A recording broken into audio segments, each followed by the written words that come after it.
Welcome to the On Stage podcast, where we interview musicians and members of the entertainment community. So today we have a special guest, Harvey Brownstone. He's a retired judge of the Ontario Court of Justice. He also actually is a best-selling author, Tug of War, which I've actually been reading. I love it. And it's amazing how you handle court cases in the system, because I was thinking like chapter 4, alternatives to litigation, and I was also reading about the abuse and neglect that you have families. Like, I want to ask you this before we get into anything else. I want to deal with this first. For one thing, I work for the government, so I've never ever thought I'd be interviewing a judge, a former judge who's retired now. And I want to ask one thing. So, have you ever lost sleep on certain court cases dealing with like families who trying to tear their kids apart? Well, first of all, no, I've never lost sleep because I was a lawyer for a long time before I became a judge, and I understand that you have to make the best decision you can based on the evidence that's in front of you, and you can't second guess yourself. If you've made a mistake and they want to appeal, they can always appeal to a higher court, and that decision can be reviewed. That, of course, happens. I don't recall ever having been overturned on appeal, but I was confident enough in the decisions I made that I never lost sleep. And siblings in generally do not get separated. We don't do that to children. We want children to be raised as a family together, all of them. Sometimes, if the kids are older, I mean, like older than 12, sometimes they have a preference to stay with one parent. Sometimes it's because they don't want to change schools. They don't want to lose their friends. And obviously, when parents break up, somebody's moving out. And so sometimes you will see older kids choosing to go with one parent or the other, because the court does look at the opinions of the child, the preference of the child. And in some cases, the court will appoint a lawyer for the child. And that child can tell the judge, I want to go with mom or I want to go with dad. And sometimes kids get separated. But when they're very young, no. I can't recall a case where that ever happened when the kids were young. They stay together. That's amazing. But you were talking in Tug of War, and everyone, you should actually get this book. Actually, I've been reading. It's really interesting. If you're interested in the court judicial system, Tug of War, Judge's Verdict on Separation. That's only for, I guess, certain people. You mentioned that in your experience that many people with mental health disabilities are highly motivated and wonderful parents, but they're told that they have some sort of mental health problems, especially like this one story you related where the woman found her lover in the office naked, so she took the clothes away from them, kept them in one of these strangest. I was reading that, I'm thinking, I saw this on a movie once. What is the most strangest case you've ever had? The one that makes you even today go, wow, wow, my goodness, wow. Well, I don't think about that much anymore. I've been retired from the judiciary for 2 years. I'm hosting a very popular interview program. I interview celebrities. So I have to say that when I left the judiciary, when I retired at the age of 65, I really kind of shut the door. And so I had a lot of course, every judge will tell you, you get a lot of bizarre cases. The one you mentioned, I had another one where the wife, who was very angry with her husband because he'd been sleeping around on her, she took all of his beautiful sweaters. He had these gorgeous, beautiful hand-knit wool sweaters. She washed them and then she put them in the dryer, and they all shrunk and became like baby clothes. And that was her way of getting vengeance on her on her ex-husband.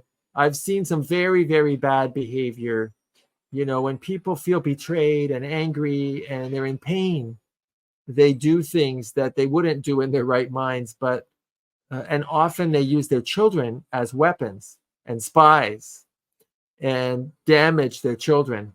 So I've had a lot of very bad behavior, some of it shocking, but I really don't think about it that much because I've left that job, and it's not healthy really to think about people that are so dysfunctional and so angry.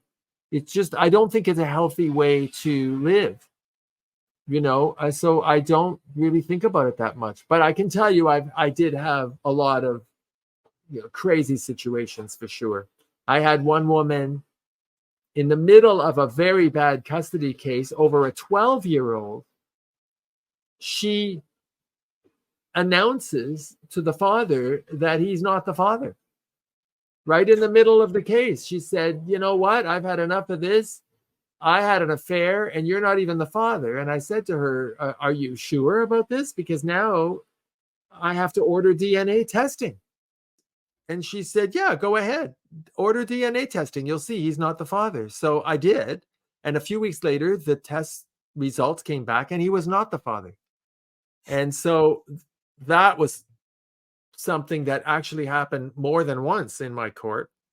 And, I thought that was very disturbing that for 12 years she let this man think he was the biological father, and it turns out he wasn't. And it made me wonder how many people are out there who think they know who their fathers are but don't. I've seen a lot of movies and TV shows where the judge is getting angry just to leave their courtroom. Is that something that is naturally done, or is that just movies and TV? Like, does that happen? I think that judges are people just like everybody else. And sometimes when we witness really terrible behavior and very rude conduct, you can get angry as a judge. You have to try to control your temper. Sometimes you take a recess to cool down. Sometimes you do make someone leave. Sometimes you have to put them into custody because they're committing a contempt of court. So yes, it happens, but a judge should not lose their temper. They should try to maintain decorum. I tried my best. Sometimes I did get very angry, and I probably said things I shouldn't have. But we're all human. When you how did they go about saying, "Okay, Harvey Brownstone, you're a new judge"? How that whole process? Well, for the provincial court, the Ontario Court of Justice, you apply, and they interview you. There's a committee of people chosen by the Attorney General.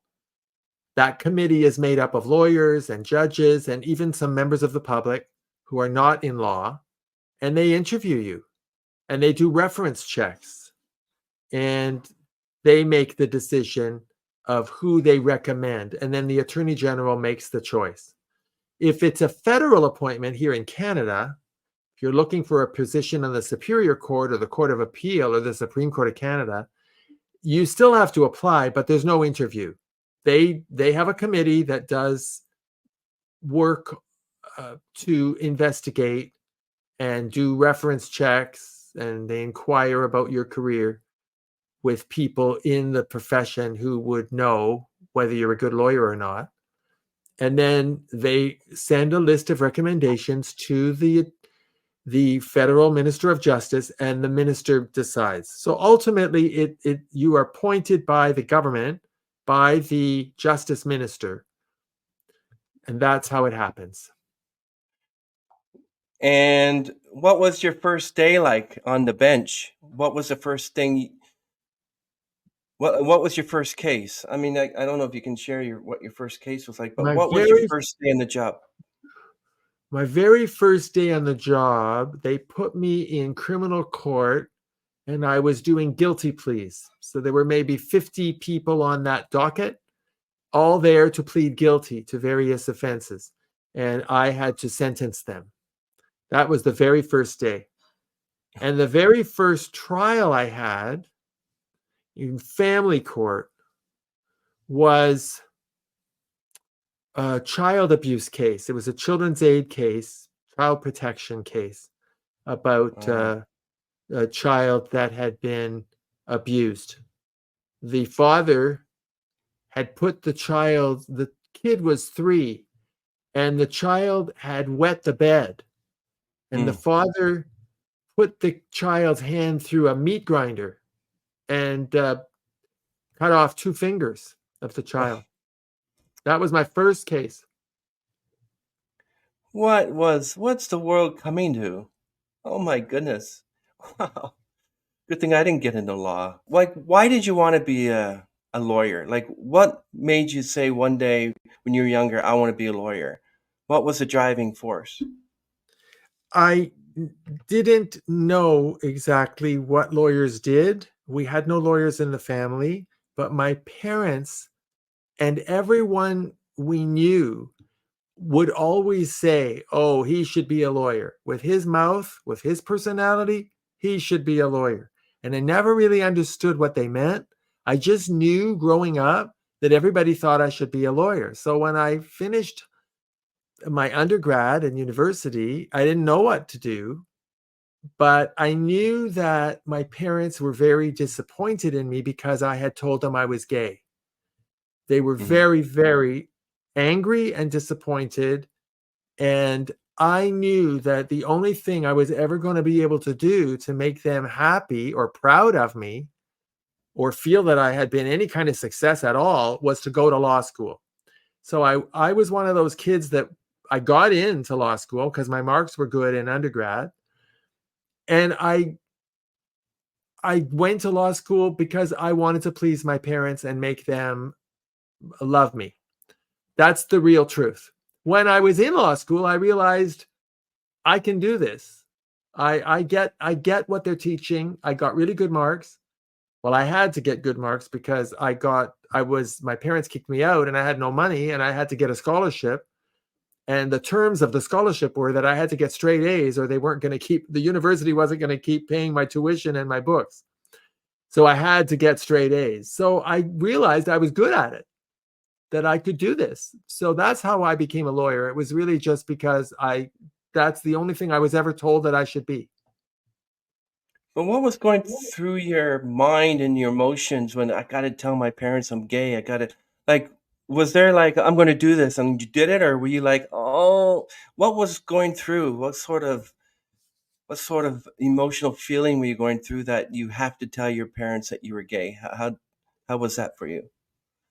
Well, I knew I was different around the time, whatever that age is, where you kind of start having a sexual attraction, maybe 12, 13. Around then, I knew I was different because I knew that all the other boys liked girls. And I knew, you're raised to to be straight. You're not raised to be gay. So you know that you're having these feelings that are not what you're supposed to have. And in those days, it's different than now. Now there's all this gay stuff everywhere. But back then in the, you know, early 70s, nobody talked about it. There was no such thing. The word gay was never used. But I figured it out when I was maybe 12, 13. I would have these crushes on my camp counselor or some other kid in school or something. And I knew.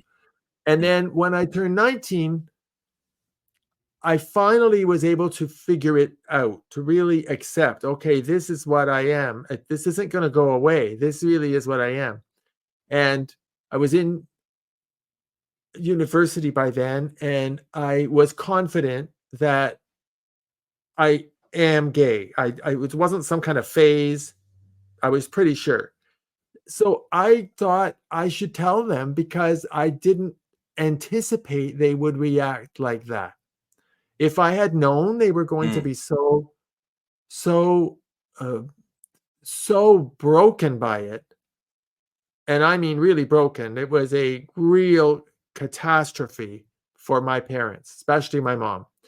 If I'd known they would react like that, I would never have told them because I was financially dependent on them, and that's not smart to take that risk. If you need your parents to support you, I ended up on the street and homeless and very Wow. scared. So I don't recommend it, but I told them because I didn't think they would react like that. I thought they maybe figured it out. And the reason I thought that was that, I was one of those kids at school that everybody called a faggot. I got beat up. I was bullied mercilessly all through school. And my parents knew that. I wasn't athletic.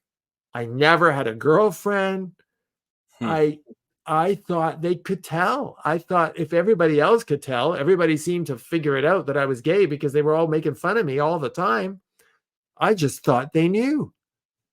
So that's why I told them, and it did not go well. And it took many years for them to come around, but they did come around very well and became extremely supportive.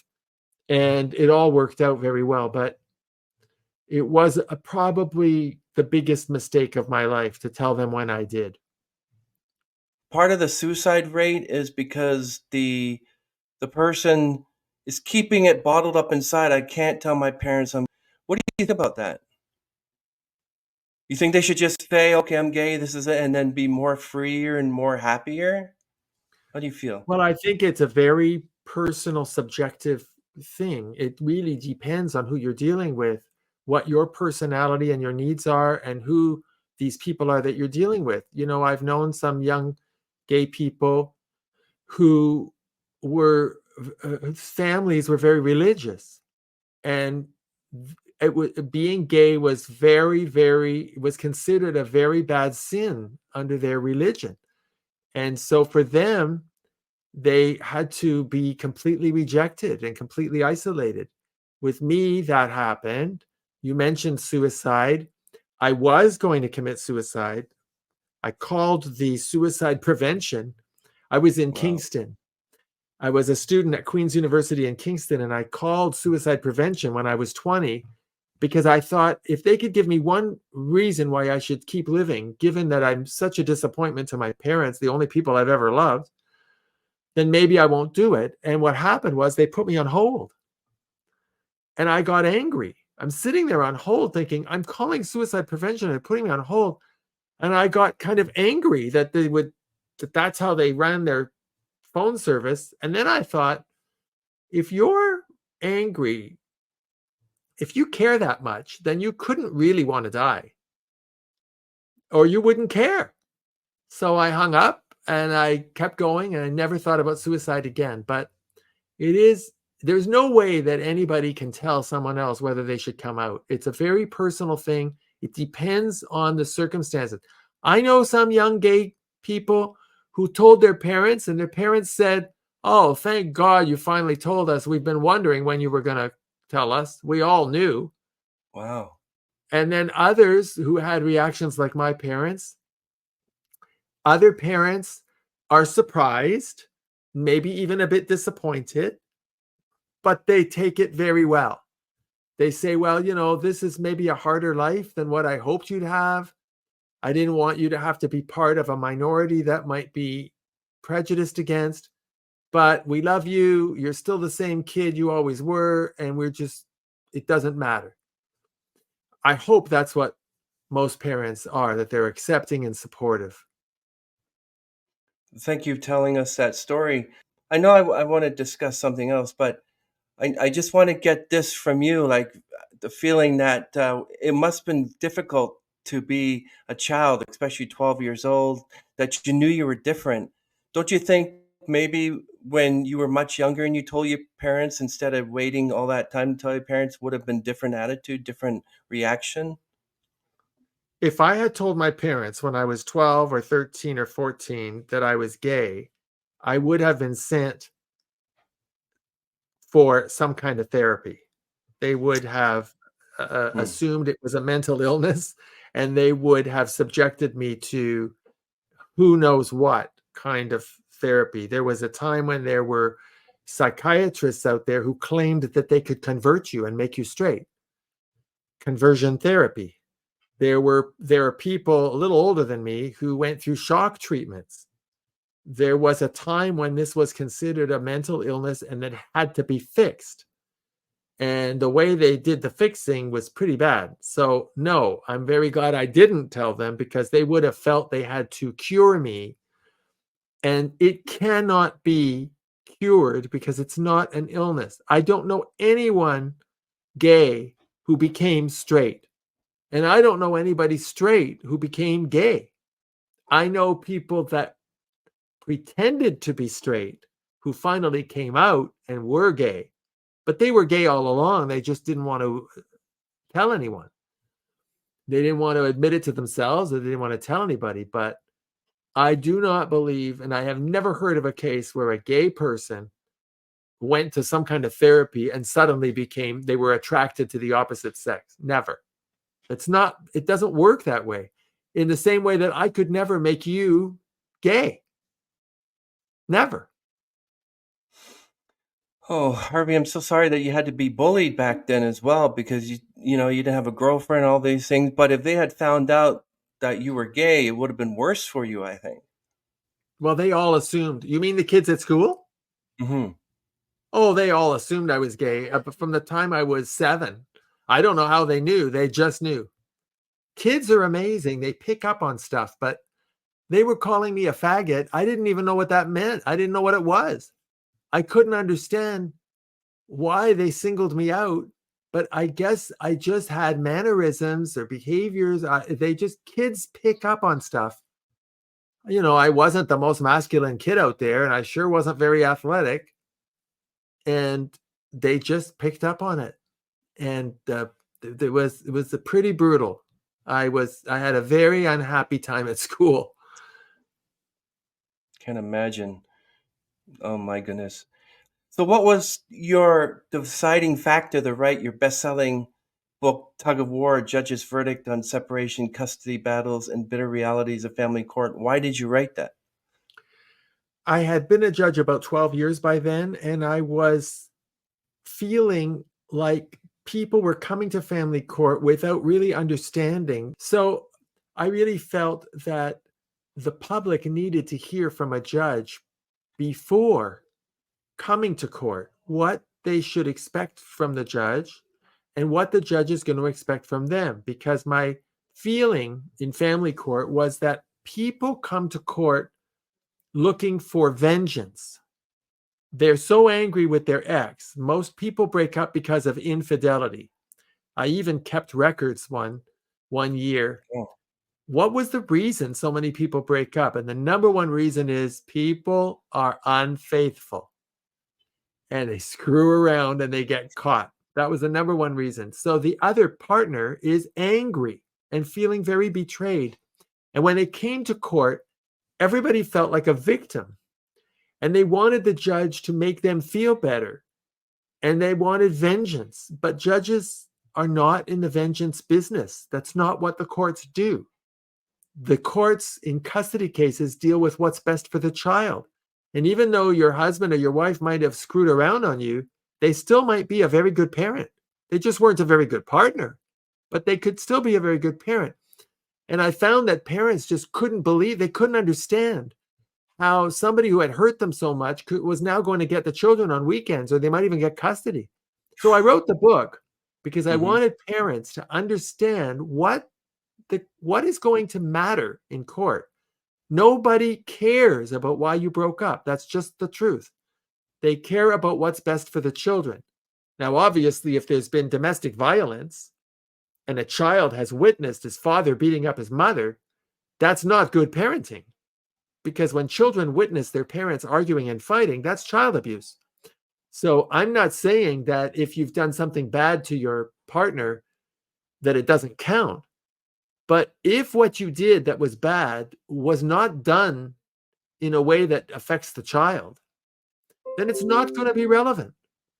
And the issues that parents have with each other, whether it's about money or interfering in-laws or bad cooking or infidelity or all the other reasons people break up, the judge doesn't care. The judge cares about what's going to be the best way for these children to move forward and still have two parents.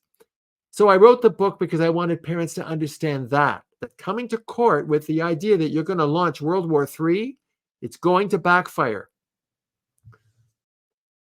What about parents of autistic kids or Tourette syndrome? Has that changed the verdict?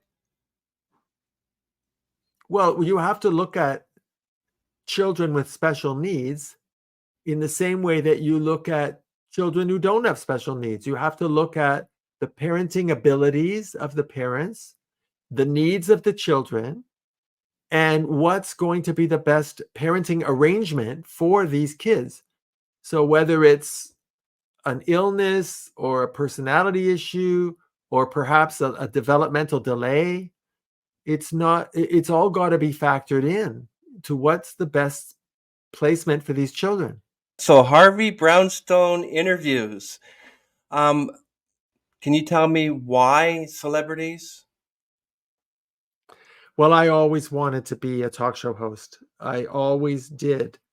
I told you why I went to law school, because I wanted to please my parents, but I always wanted to be a talk show host because I always felt that I could do it better. Every talk show I ever watched, I thought they're not asking the right questions. They're not going deep enough. They're not following up on what the guest has said. I could do better. I just have that natural curiosity. I'm very much in love with Hollywood and pop culture and these stars, and I wanted to know them. I wanted to get to know who they really are. And so I realized once I got into law that I was never going to be in show business, but I always told myself that when I retired, I would start a talk show and see if I could get anybody famous to talk to me, just to see if I could. And somehow it happened. But that's why I go after celebrities, because I just love them. I want to know more about how they got where they got and how they do what they do and what is it like to be famous and all those kinds of questions that I think a lot of fans have. Do you remember who your very first celebrity was? The first celebrity was Greg Louganis. He Oh, was the Olympic swimmer. diver. He was an Olympic diver, Oh, and he'd written a really great book, and he was gay. He is gay, and I thought I might have a chance with him because I'm gay and he's not a big star right now, but he was. hmm. And his manager took a chance on me. He was the first. And then the second was Leslie Ann Warren, a Oh, wow. very Yeah. talented movie Yeah. star, TV star. She took a chance on me because I really had not had anybody of her caliber. And for some reason, she liked my letter. She liked what I had to say about my career as a judge. I wrote her a very nice letter. Her manager said, yeah, she'll do it. So that once I got her, then I got a few more celebrities. I can't remember when we had Karen Grassley on, but I think it was 2 years ago. We had her on fairly early. She, we had a wonderful interview with her. She was really lovely.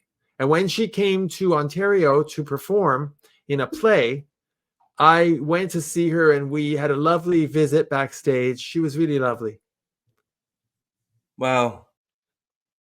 What is it going to help you with? What's it going to achieve in your life hearing from a celebrity who's probably an alcoholic, a drinker, a smoker, sell drugs? What's what are they going to bring to the table that's going to help you? What are you going to take away from it? Well, first of all, I don't at all agree that the celebrities I've had on my show have had those problems. Some have gone through some particular substance abuse issues, but most have not. You don't have longevity in this business to the level of the people I've had on my show if you've got those kind of problems. You don't survive. But what it does for me is it gives me a lot of satisfaction to uncover who they really are, which is what I try to do in my interview, to pierce through the public image and get to the real person. And the satisfaction I get from that is that I think I'm doing something that other people will enjoy watching. So it started out as a hobby just for me, just because I wanted to have the experience of talking to these people that I've idolized all my life. But the show went viral very, very quickly. And within 6 months, we had 1 million viewers, and it just kept growing. So I realized there's a lot of people that seem to like what I'm asking. And so my satisfaction comes from that I have acquired a reputation. Now we're in our 4th year. We are considered the most prestigious interview program on YouTube. We're number 12 in the world, but we get stars that nobody else gets because of the way I do my interviews. And so that is very satisfying. Yeah, I was watching I was watching the Marie Osmond one, and you said all this about her, and then she said, "Okay, thanks, Harvey, for the interview. Bye." I'm like that. That was hilarious. I love that You one. mean you mean after my introduction? Yeah, the whole introduction. It's like, why do you even have her on there when you're just doing it yourself? That was funny. Well, a lot of people ask me that question. Why are your introductions so long? Hmm. Why are they so detailed? So if you're a fan of my show, you know why I do those introductions the way I do. Number one, I'm giving the audience the chance to decide if they want to see this interview. I'm telling you who the guest is and what they've achieved so that you can then decide, is this someone I want to spend time listening to or not? And my number two reason for doing it is to show the guest that I've done my homework, that I'm not one of those interviewers that says, oh, why don't you just tell us about yourself? I'm an, I'm an interviewer that knows everything about their career. I've done my homework. By the time that introduction is done, they know I'm a pro. They know they are in good hands. They know that I'm not going to ask them ridiculous questions because I've done my homework. And that's how you get confidence. That's how you get them to be confident and comfortable to open up. And that's how you impress your audience to say, wow, this guy is not like every other interviewer. He actually knows what he's talking about. He's really done his preparation. That's why I do it. So to the people and I do get this, not as often anymore, but I used to get, a fair number of people say, your introductions are too long. I don't want to hear all that. My answer is, then don't watch the show. If you don't want that, don't watch the show, because I'm all about preparing my guest to know that I have done my research. It's what makes me stand out as an interviewer from all the others who give you an introduction, that just you wonder whether they even know who you are. Sometimes I sit there and I think, I wonder why they even wanted me on their show. They don't seem to know anything about me. That really does happen. Okay, well, you've already told me about them. What's the point even watching this? You know what I mean? Well, if you watch my show, you'll see what the point is. I don't go through all of that in the interview. I give the introduction, telling the audience what these people have accomplished. And then in the interview, I go much deeper. So, but maybe there are people that watch the introduction and say, well, now what do I need the show? What do I need to watch? I already know what they've done. Well, they missed the point of the interview. And look, my show isn't for everybody. I never profess to be somebody that everybody's going to like. All I know is I'm happy with our numbers. I'm happy that our audience keeps growing. Our numbers are skyrocketing in the last 6 months, particularly. So I know that what I'm doing, I should keep doing. And I think really that's the key. If you're going to have an interview show, if you create your own podcast, look at your numbers. If your numbers are growing, you're doing something right. You're getting more and more and more people. And so I get a lot of podcasters write to me and say, how did you do this? How do you get these numbers? How do you get these people? I've been at it for 2 years and I can't get more than 1,000 people. Well, then you're not doing it right.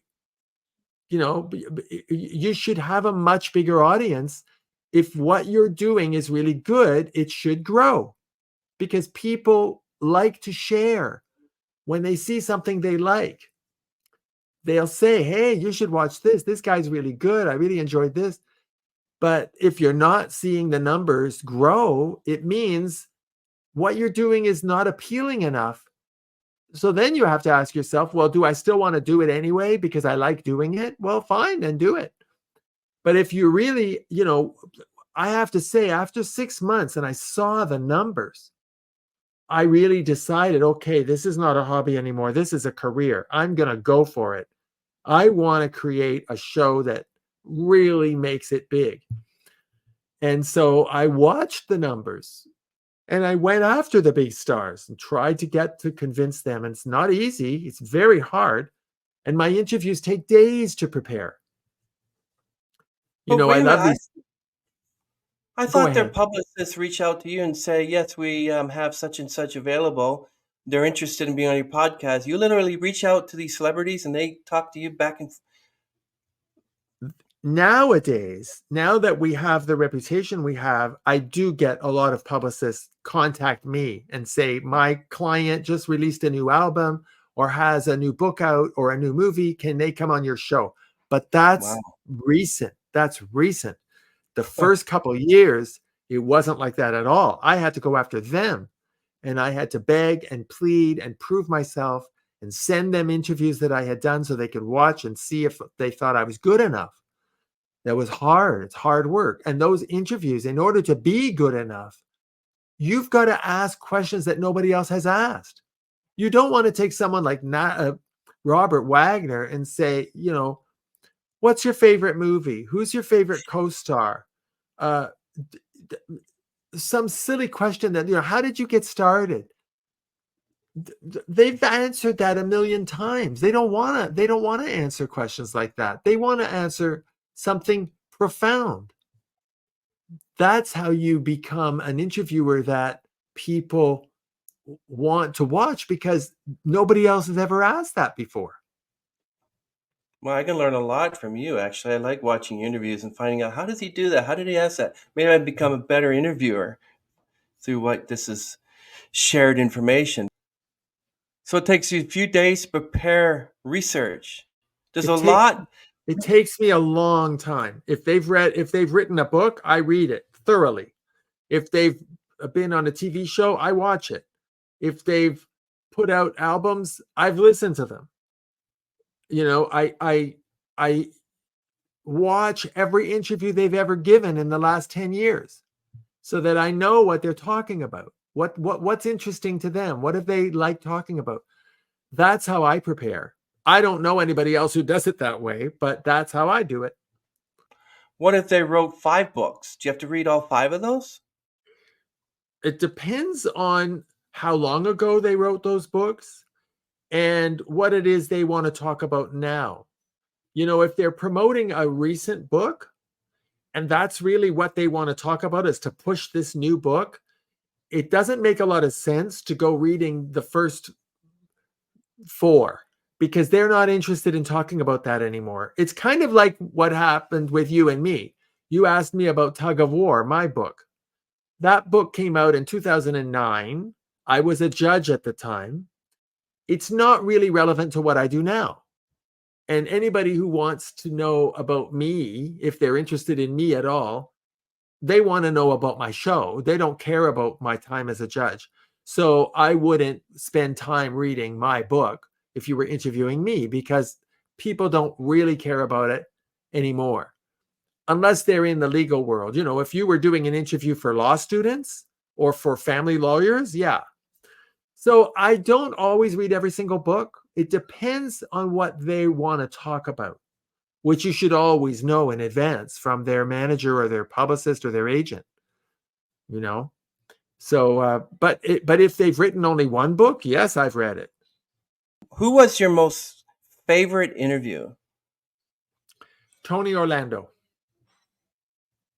Tony Orlando. He broke down and cried, and I was so taken aback by his reaction to what I always do. I was just being Harvey, telling him about many of the things he'd accomplished, and he broke down and cried. It was a very emotional interview. It went viral, so much so that he had to come back 3 weeks later because he was inundated with people with requests from his fans, and I was asking for more. They want more. So I phoned Tony and I said, people want more. They just loved that interview. Can you come back? He said, absolutely. So he came on twice within 3 weeks, even though he was on tour and busy. But that was absolutely my favorite. Marie Osmond was another favorite. So Well, I told you about Tony Orlando. Oh, and then I'll also say Marie Osmond was also a very special interview. She just really appreciated my being a fan. She could tell I was not just an interviewer, I was really a lifelong fan, and that was fun.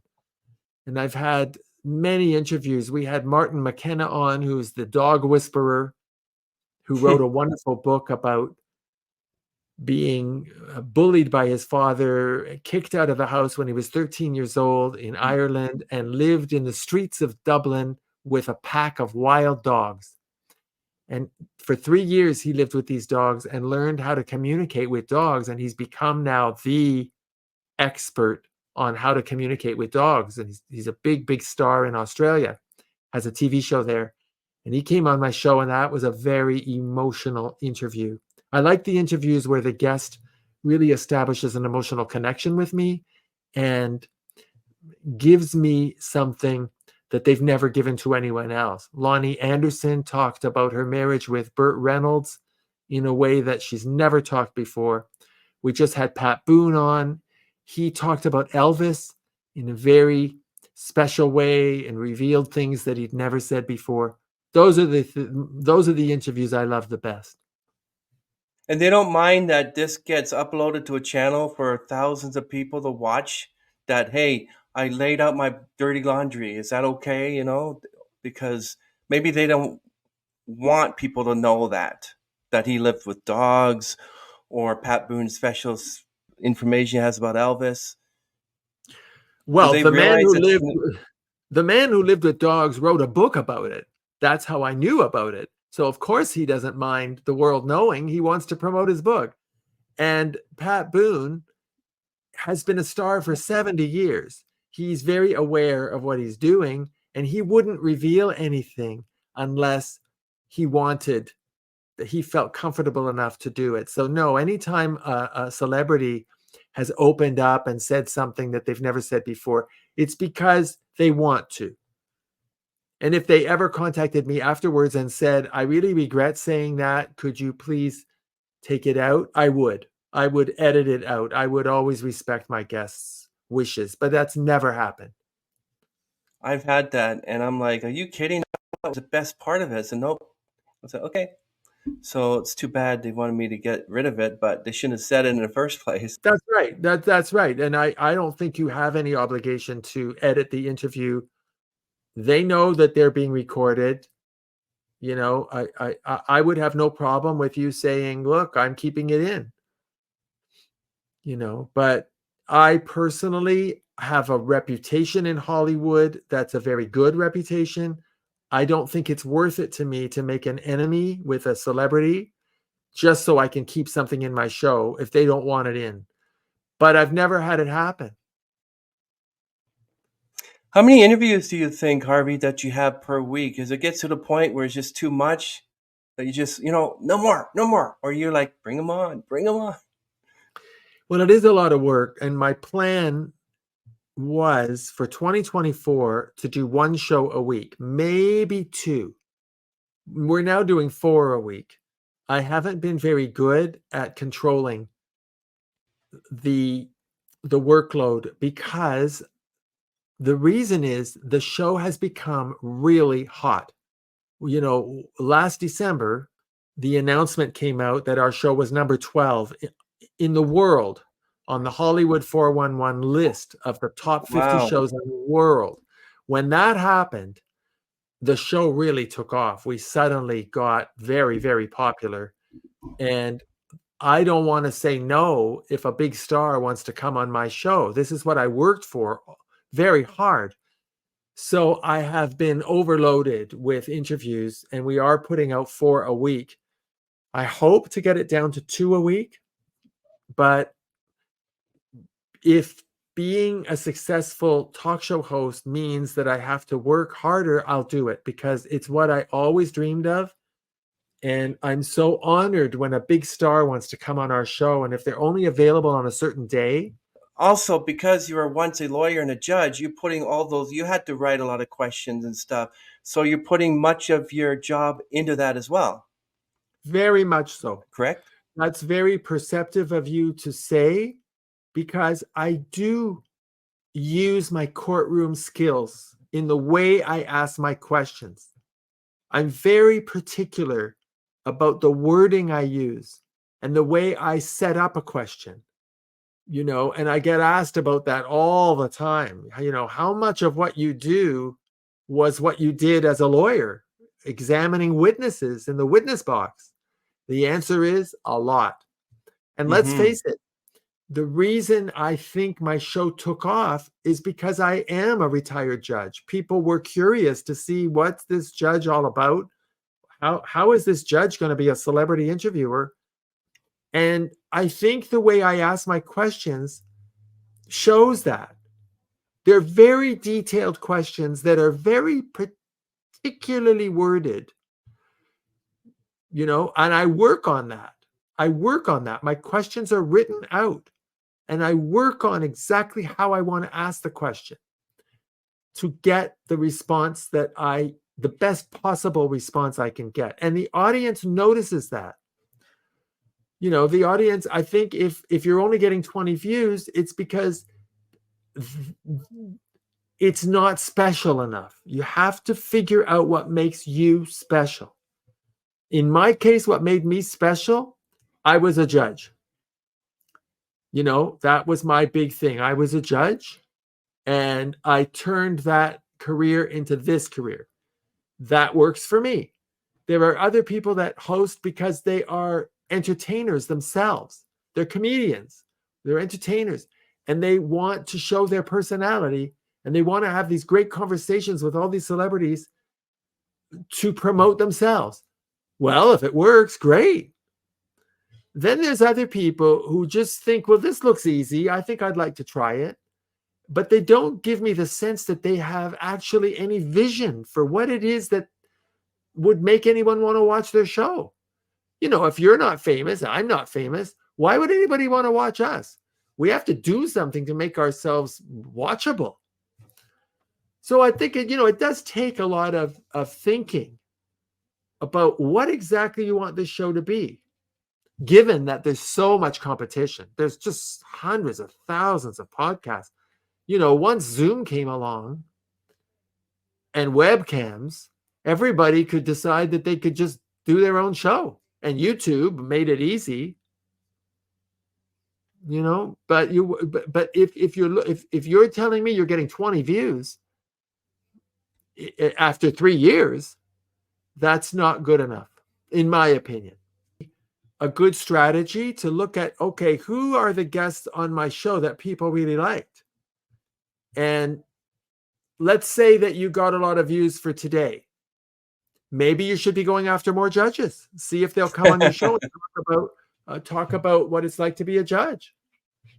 Or maybe other podcasters, because I really think that you're onto something there when you look at who got you the big audience. Because those people know about your show. And people watch that one interview, they do know that you exist.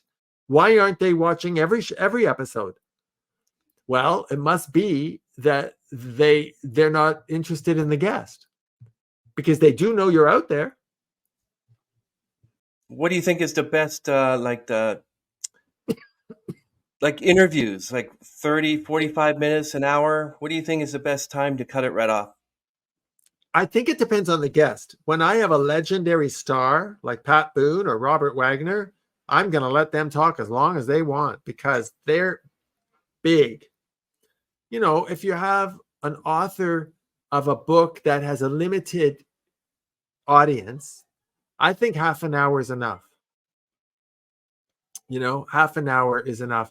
We try to keep our show between 30 and 45 minutes. We try. But some guests, Pat Boone was an hour and a half. We've just released an interview now with Eric LaSalle, who starred in ER. That went on for over an hour. He's just that interesting. He was that compelling, insightful, inspirational. I kept it. I did not edit it down. I kept it all on because he's that good. Does that mean everybody's going to watch the whole thing? No. But I can't control that. I only put out the show that I think I should put out that reflects well on our show. And then people can decide, they don't watch the whole thing. Wow, that's true. I'm learning. I mean, after 2 years, I should learn something. It's not like I want to give up, but I want to have pure quality interviews with good quality questions. And what do you think about life and death? What do you think happens after death? Were you ever abused by your spouse, whatever, like that? Questions like that are probably like Joe Rogan can get away with that, but you're not going to I ask think Robert you Wagner. can. I think it depends on the rapport you have with the guest and how open they are with you. Any of those questions you asked me, I would answer. Would I ask Robert Wagner or, one of the big stars I've had, whether they were ever abused? Probably not, because I've done my research and I would know already whether to go there or not. You have to use your judgment with who the guest is. How open have they been about their life? Like, for example, I have talked many times about being bullied. I've talked about it on my own show, and I've given many interviews about it. So you could be comfortable, having done your research, that you can ask me about that because I've talked about it already. But there might. It's a question of judgment and instinct. Well, everyone, Harvey Brownstone interviews, go to his channel, be linked down below. I'm just so grateful I had you on the program, Harvey, because, I learned a lot, especially about, we sort of kind of work together, but not really. But I really appreciate you giving me this interview and opportunity. Everyone, get the book Tug of War, Judge's Verdict on Separation, if you're involved in that. If not, watch his channel, excellent interviews. I love it. I still love it. That's why I love learning from people like you and get better and better. Definitely.